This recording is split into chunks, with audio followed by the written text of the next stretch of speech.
नमस्कार. प्रकाश on basics वर आपलं स्वागत आहे. आज मी चर्चा करणार आहे ती वेदांच्या वैशिष्ट्यांबद्दल. सगळ्यात पुरातन असे धर्मग्रंथ म्हणजे वेद. त्यांच्या जवळपास येतील म्हणजे पारशी झेंदवस्था हा ग्रंथ, तो झोरास्ट्रियन लोकांचा किंवा पारशी लोकांचा, आणि हिब्रू लोकांचा तोरा हा ग्रंथ जो आहे तोही जवळपास त्या काळातला, पण ते दोन्हीही वेदांनंतरचे. तसं बघायला गेलं तर अनेक जुन्या संस्कृती आहेत. Babylonian, Egyptian, Aramaic, Chaldean, Greek, Sumerian, Assyrian, Phoenician, पण त्याचे धर्मग्रंथ आज उपलब्ध नाहीत. होते नव्हते माहीत नाही. कुठले रेकॉर्ड त्यांचं आत्ता अजूनपर्यंत तरी अवेलेबल नाही. काही ग्रंथांचं आहे ऑफकोर्स. ख्रिश्चनांचा बायबल, ओल्ड टेस्टिमेंट म्हणा किंवा न्यू टेस्टिमेंट म्हटलं तरी चालण्यासारखं आहे.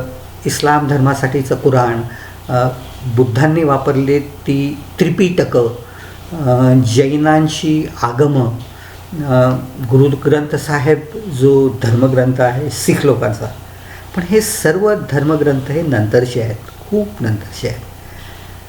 त्यामुळे सगळ्यात पुरातन धर्मग्रंथ म्हणजे वेद. वेदांना श्रुती ग्रंथ असं म्हटलं जातं. श्रुत म्हणजे ऐकलेले, ऐकून मिळवलेले, ऐकून टिकवलेले, ऐकून पुढे सांगितलेले असे हे धर्मग्रंथ.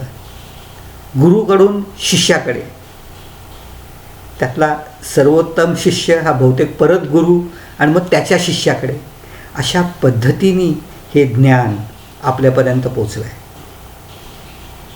आणि त्याच्यासाठीची भाषा अर्थातच संस्कृत. आणि संस्कृतची ताकद खूप वेगळी आहे.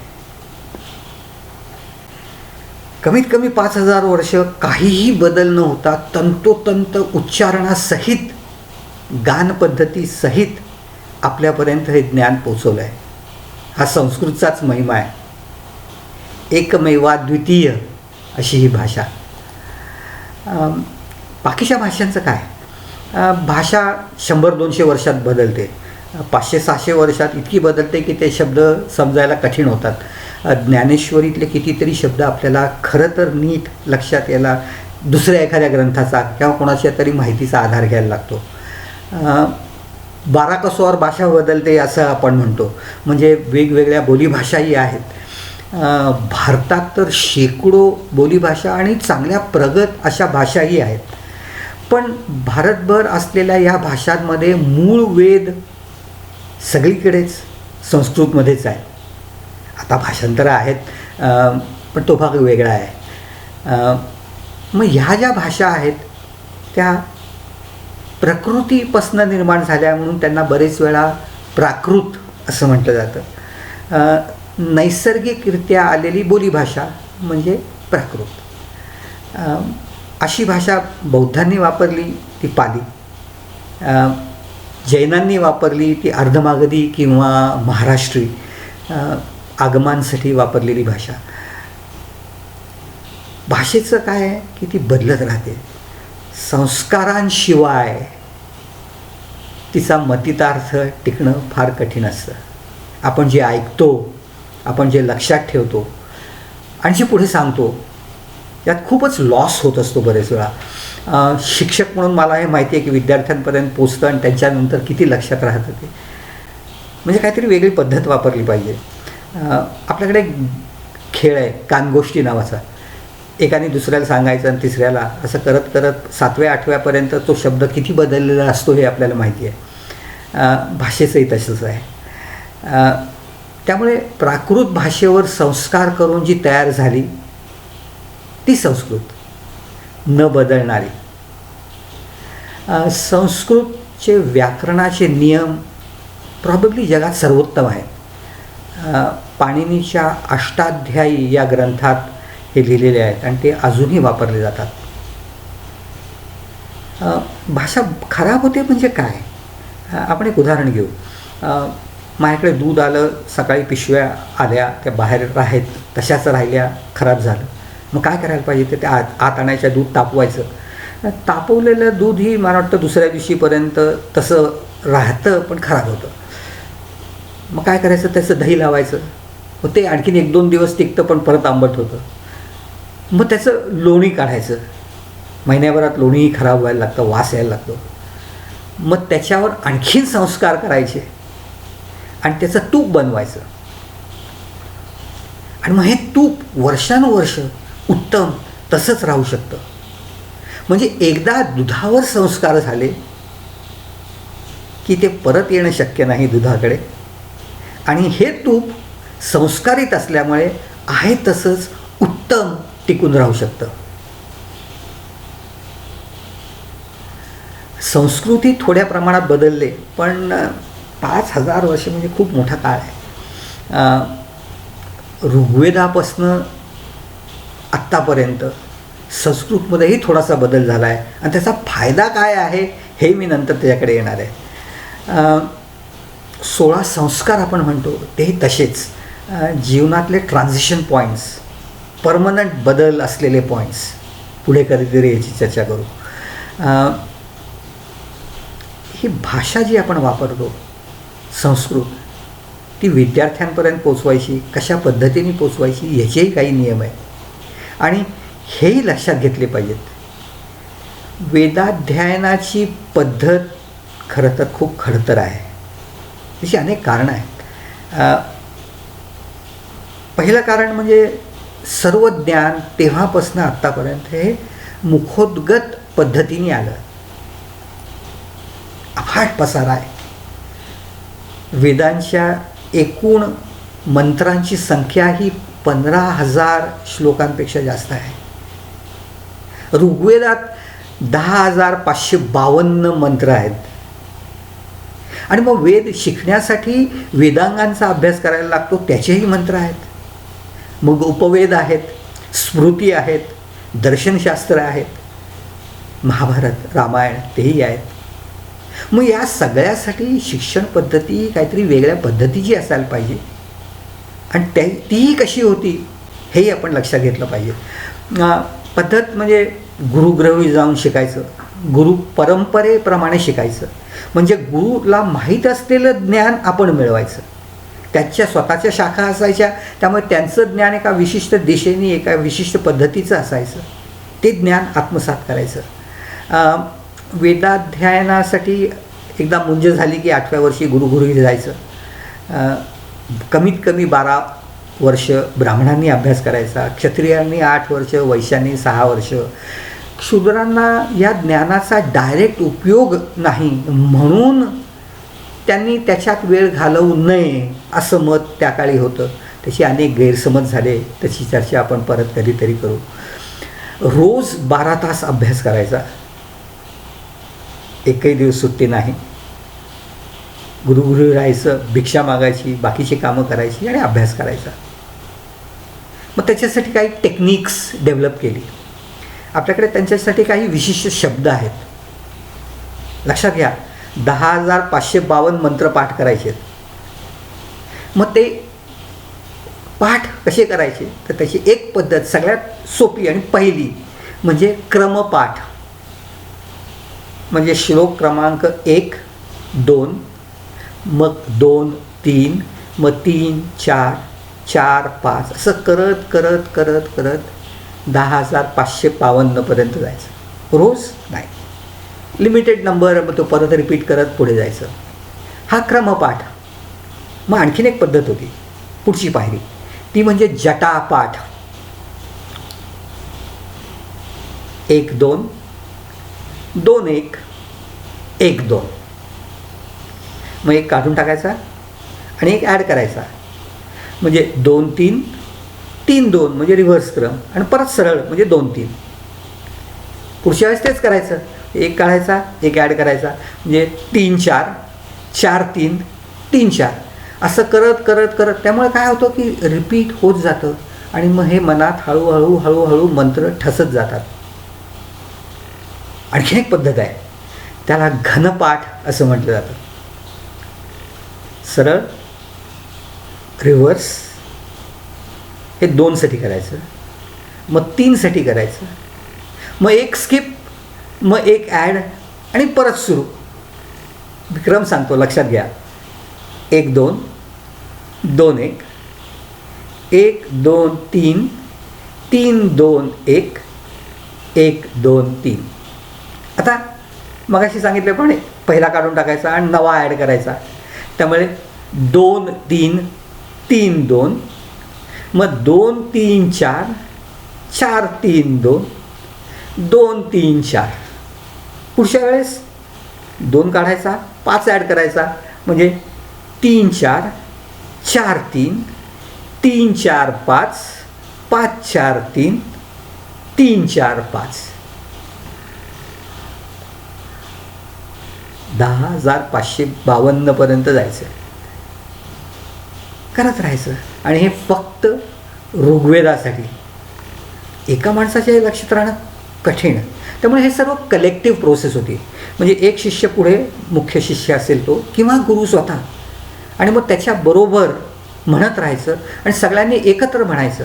आणि हे एकत्र म्हणण्याचे 2 फायदे आहेत. उच्चारण व्यवस्थित होतं आणि शिक्षण पूर्ण झाल्यानंतर सुद्धा आज जर सुद्धा तुमच्याकडे काही ब्राह्मण येऊन काही मंत्रपाठ करणार असतील तर तेही 1-2 न येता 4 किंवा 5 किंवा 6 किंवा अधिक असे एकत्र येतात.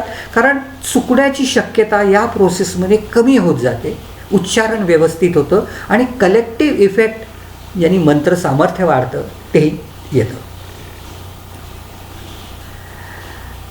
मग या वेदांची रचना आणि हे पाठांतर सोपं करण्यासाठी, संयुक्तिक करण्यासाठी काही ग्रंथांची रचना करण्यात आली आणि ती म्हणजे वेदांग. 6 आहेत, त्याची चर्चा आपण नंतर करणार आहोत. पण त्यातली 2 महत्त्वाची वेदांग. शिक्षा म्हणजे उच्चारण पद्धती कशी असावी ते सांगणारे ग्रंथ, आणि छंद म्हणजे वेगवेगळे छंद वापरून ते कसे गायचे मंत्र. त्याचा फायदा म्हणजे असं एकदा गाणं मनात बसलं की ते पाठ करायलाही सोपं, किंवा एखादं वृत्त मनात बसलं, गायत्री छंद किंवा अनुष्टुभ छंद किंवा जगती असे छंद वापरून अनेक वेळा हे पाठांतर केलं जायचं. त्याचाही फायदा होता.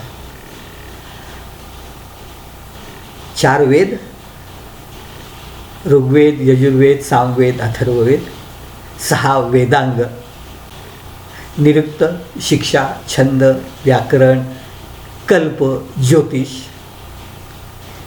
एकूण 10. ही 10च्या 10 मुखोद्गत झाली.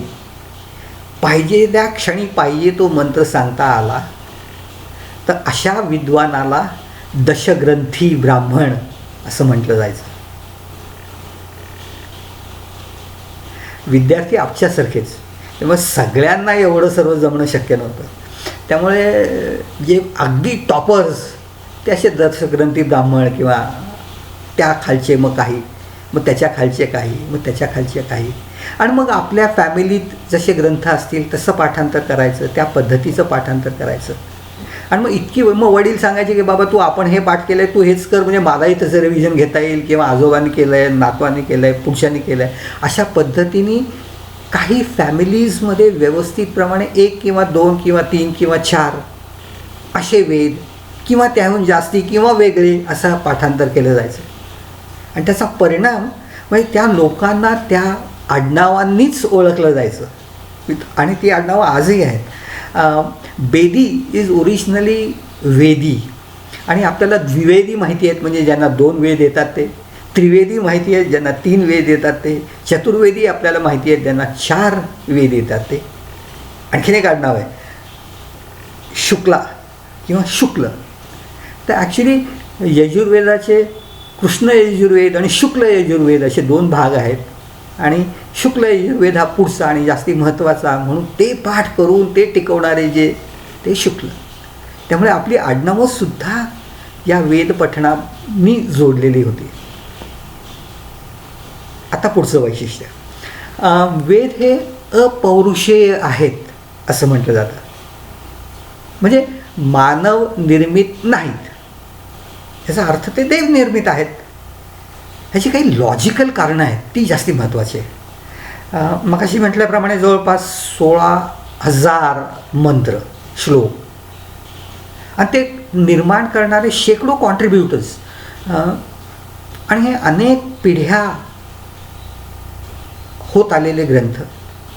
त्यामुळे त्यांचे शिष्य, मग कुठला कॉन्ट्रीब्युटर महत्त्वाचा, काहींची जास्ती काहींचे कमी मंत्र, मग त्यांचे शिष्य, मग कोणाला क्रेडिट द्यायचं.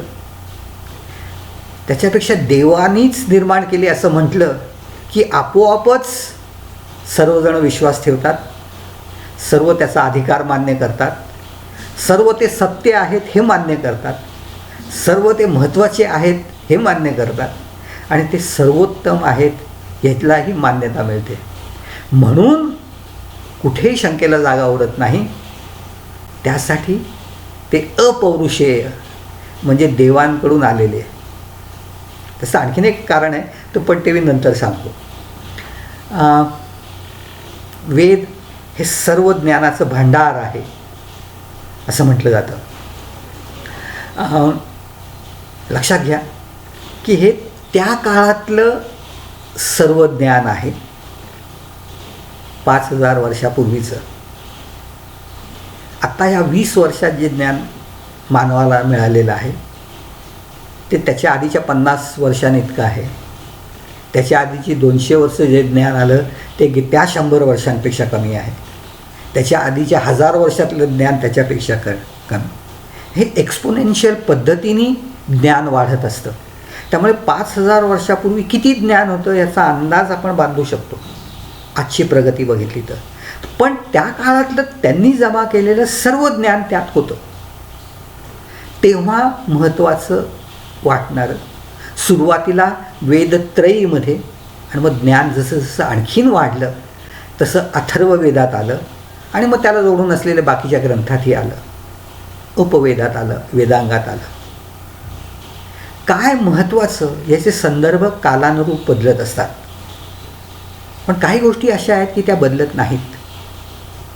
गणित, तत्त्वज्ञान हे सर्व कालातीत आहे. आजही त्याचे सर्वोत्तम मूलभूत नियम तसेच आहेत, आणि ते वेदात होते. त्यामुळे वेदांना त्या दृष्टीने जास्ती महत्त्व. नीतीचे नियम, धर्माचे नियम, कसं वागावं याचे नियम, वेगवेगळ्या पद्धतीने गान पद्धती कशी असावी हे नियम, हे 5,000 वर्षात काय 10,000 वर्षात तसेच राहणार आहेत. आवडीनिवडी जवळपास सारख्या राहतात मानवाच्या. म्हणून हे कालातीत, आणि ते ज्ञान सर्व आपल्याला आजही वेदातनं अतिशय उपयुक्त होतं. पण वैज्ञानिकदृष्ट्या महत्त्वाचं ज्ञान त्याच्यात आहे असं मानणं म्हणजे थोडा गैरसमज आहे असं मलाही वाटतं. की आजच्या नव्या पिढीतलं ज्ञान तिथे त्या पद्धतीने नाही. काही लोक अर्थ लावतात, पण let us keep that aside. पुढचा मुद्दा म्हणजे सर्व वेदांचा आराखडा सारखा आहे. 2 प्रमुख भाग म्हणजे कर्मकांड आणि ज्ञानकांड, म्हणजे कृतीशी संबंधित आणि ज्ञानाशी संबंधित असे 2 भाग, आणि त्याची 4 तुकडे आहेत आतले, संहिता, ब्राह्मण, अरण्यक आणि उपनिषद. त्यामुळे 4ही वेदांमध्ये हे 4 भाग आहेत. अशाच पद्धतीचे आहेत. त्यातले काही मंत्रही सारखे आहेत, पण अनेक उपनिषदं ही पूर्णपणे वेगळी आहेत. त्यांचा अर्थबोध वेगळा आहे. मंत्र जरी सेम असले तरी ते कसे म्हणायचे ही पद्धती वेगळी आहे. वेदांमध्ये शब्दक्रमाला अतिशय महत्त्व आहे. संस्कृत भाषेचं महत्त्व असं की त्याच्या व्याकरणामुळे शब्दांचा क्रम बदलला तरी अर्थ बदलत नाही. पण काय आहे की वेदातले मंत्र आणि त्यांचं सामर्थ्य हे गुरुपरंपरेप्रमाणे आलेलं आणि ध्वनीशी संबंधित आहे. त्यामुळे गुरुपरंपरेप्रमाणे आलेलं सिक्वेन्स जो आहे तो बदलण्याचा अधिकार कोणालाच नाही. जर तुम्ही क्रम बदललात तर त्याला अवैदिक असं संबोधलं जातं. त्यामुळे वेदांमधील शब्दांचा, मंत्रांचा सिक्वेन्स बरेच वेळा सारखा राहतो. मंत्र कशा पद्धतीने उच्चारायचे याच्यावरनं त्याची ध्वनी ऊर्जा आणि ताकद ठरते. त्यामुळे काही वेळेस मंत्रक्रम हे महत्त्वाचे असतात. आणखीन एक गोष्ट आहे, आपल्याकडे कल्प ही संकल्पना आहे की दर काही हजार म्हणण्यापेक्षा कोटी वर्षांनंतर सर्व पृथ्वी त्याच पद्धतीने परत निर्माण होते, लय पावते, सृष्टी निर्माण होते, लय पावते. हा प्रत्येक कल्प, त्याचे डिटेल्स आपण नंतर बघू कधीतरी. पण प्रत्येक कल्पात वेद तेच आहेत, कारण ते परमेश्वराने इकडनं तिकडे पुढे पास ऑन केलेले आहेत. त्यामुळे कल्प बदलला तरी त्यातले वेद आहेत तसेच राहावेत अशी अपेक्षा आहे. त्याच पद्धतीचं ज्ञान तोपर्यंत पोचलं पाहिजे अशी अपेक्षा आहे. वेदांच्या निर्दोष उच्चारणालाही यामुळेच तेवढीच ताकद आहे. मंत्रांची ताकद आहे. शब्द नीट उच्चारले नाहीत तर त्याचा अर्थ विपर्यास होऊ शकतो. त्याची चर्चा मी ब्राह्मण ग्रंथात बद्दल आपण जेव्हा बोलू तेव्हा मी करणार आहे. आपल्याकडनं पुढच्या पिढीला जेव्हा ज्ञान जातं, जर उच्चारण उत्तम असेल तरच ते निर्दोष पद्धतीने जाऊ शकेल. हे आणखीन एक कारण त्यातलं महत्त्वाचं आहे.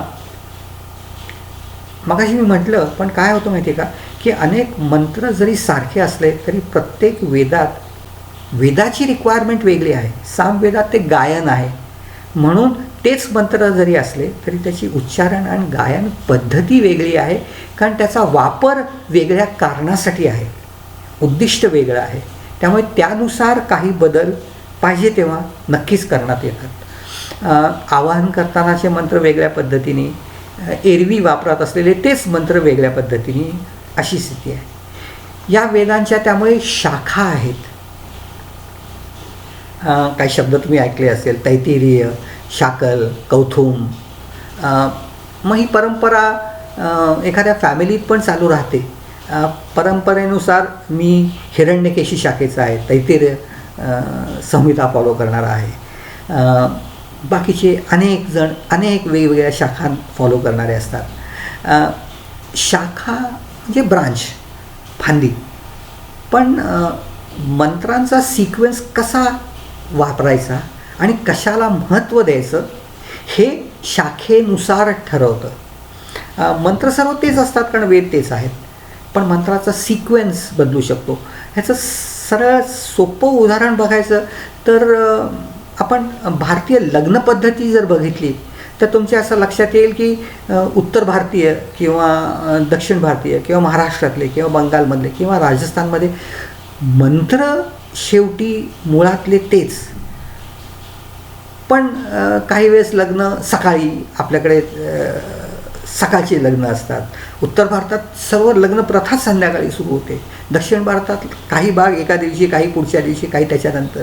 प्रत्येक ठिकाणी विधी हे वेगवेगळ्या सिक्वेन्सनी होत जातात. हा परिणाम या शाखांमुळे होतो.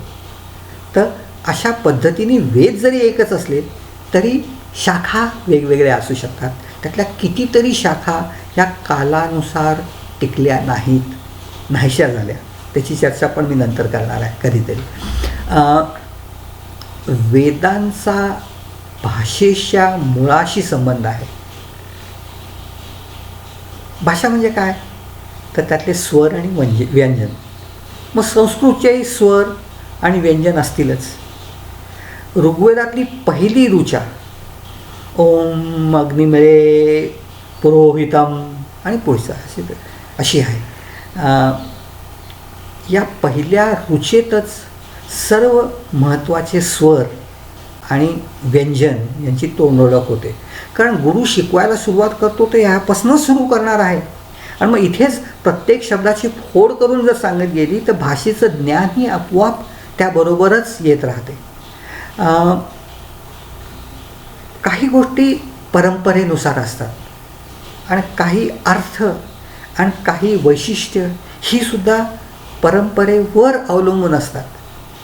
लॉजिकली त्या किती सही आहेत या बरोबर आहेत हे आपण आपलं ठरवायचं आहे. परंपरेनुसार वेद हे नित्य आहेत, सृष्टीच्या प्रारंभापासून आहेत, परमेश्वर निर्मित आहेत. ह्याचे कारण जे दिले जाताना ते फार छान आहे. ते म्हणतात की तुम्ही आधी माठ बनवायचं असेल तर त्याची मनात कल्पना करता आणि मग माठ बनवायला सुरुवात करता. परमेश्वराने निर्माण केली ही सृष्टी तशीच आहे. म्हणजे आधी कुठेतरी त्याचे नियम आणि त्याचं ब्लूप्रिंट तयार झालं आणि मग ही सृष्टी निर्माण झाली. हे ब्लूप्रिंट म्हणजेच वेद. विश्वनिर्मितीची स्फूर्ती म्हणजे वेद. ते निर्दोष आहे, ते सर्व गोष्टींचं प्रमाण आहे आणि ते जर देवनिर्मित असतील तर ते निर्दोष असणारच आहेत, किंवा देवाने निर्माण केले असतील तर त्याच्यात कुठलाही दोष असणं शक्यच नाही. आणि मग देवानेच जर निर्माण केलं आहे तर त्यात सर्व ज्ञान असणारच आहे. त्यामुळे दे आर परफेक्ट आणि देव हाच त्याचा मूळ. देव इथे आदिशक्ती किंवा ब्रह्म जे उपनिषदात शब्द वापरला जातो त्याची निर्मिती आहे. पुढे त्याचं सगुण रूप म्हणून ती गेल्या वेळेस मी सांगितलं तसं ब्रह्मदेवाला देण्यात आले. हे सर्व आज आपण चर्चेला. पुढच्या वेळेस वेदातले महत्त्वाचे शब्द कसे असतात, वेदांचा आराखडा कसा असतो याची चर्चा करू. तोपर्यंत आज मी थांबणार आहे. मी जे सांगितलं ते तुम्हाला आवडलं असेल तर या चॅनलला लाईक करा, सबस्क्राईब करा. हे ज्ञान तुमच्या मित्रांना बाकीच्यांनाही मिळावं असं जर वाटत असेल त्यांनाही याची आठवण करून द्या, त्यांनाही बघायला सांगा. ज्ञानवृद्धी हाच यामागचा उद्देश आहे. परत भेटेपर्यंत नमस्कार.